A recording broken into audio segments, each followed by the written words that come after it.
Nous avons voulu, à travers le thème d'aujourd'hui, appeler l'attention sur l'importance de l'eau dans le développement de nos sociétés, l'importance de l'eau pour l'homme et pour la nature. Et nous avons voulu mettre l'accent sur les menaces qui pèsent aujourd'hui sur cette ressource qui est vitale, mais qui aujourd'hui se raréfie.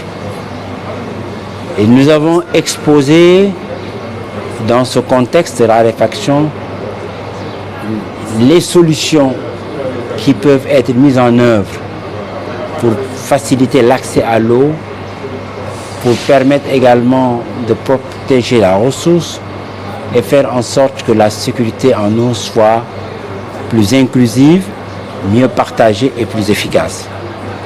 Et nous avons surtout voulu mettre en avant l'apport de la révolution numérique, l'apport de l'intelligence artificielle dans l'amélioration des stratégies de consolidation de la sécurité en eau. Et nous avons démontré que l'intelligence artificielle, la digitalisation nous permettent d'optimiser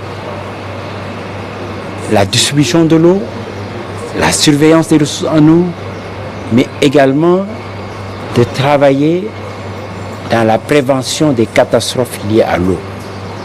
Globalement, il s'agit de montrer combien nous pouvions gagner dans l'intégration du numérique dans la gestion des ressources en eau.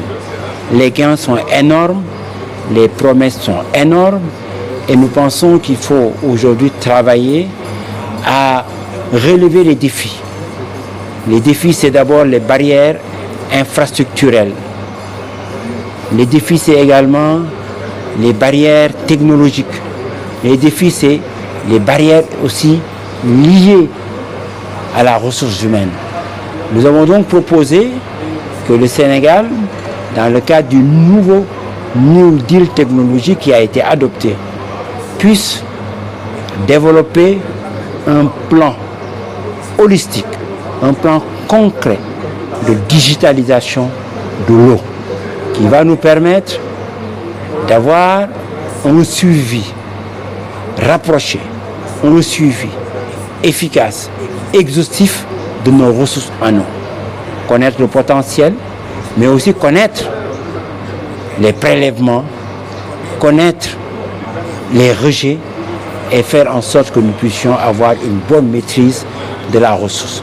Nous avons également dit que cette digitalisation de l'eau devait nous permettre de consolider les acquis au niveau des sociétés qui ont déjà des plateformes très avancées comme la CNO, comme l'ONAS, mais comme également des sociétés qui travaillent dans le domaine de l'agriculture pour optimiser l'utilisation de l'eau, pour adopter des systèmes, des comportements, des modes d'utilisation qui permettent d'économiser la ressource et qui permettent aussi d'améliorer la qualité des services qui sont rendus aux usagers.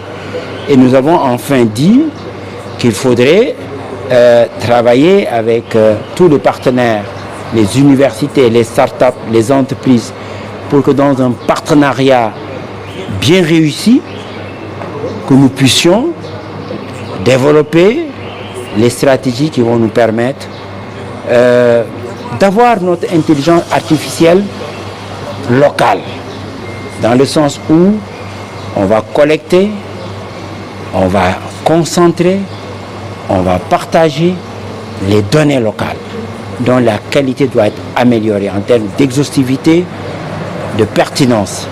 On a dit également qu'il faut, toujours dans le cadre de ces partenariats, organiser l'amélioration de la capacité des acteurs, former davantage de talents et de compétences.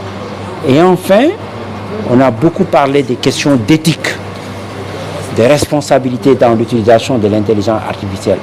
On a beaucoup parlé de l'inclusion, de l'équité, parce qu'en fait, il faut développer une gouvernance de l'intelligence artificielle qui concilie la coopération internationale et la souveraineté. Faire en sorte qu'au niveau global, nous puissions aller chercher tous les développements qui sont en cours, mais pouvoir les adapter pour en faire des outils qui aient un impact pour les populations à la base. Donc du global au local, gouverner, gérer l'intelligence artificielle au bénéfice des populations. Et nous pensons que dans ce cadre-là, l'Académie nationale des sciences et techniques du Sénégal a son rôle à jouer pour aider à éclairer les décisions dans ce domaine, pour orienter les innovations, mais aussi, pourquoi pas, pour aider les politiques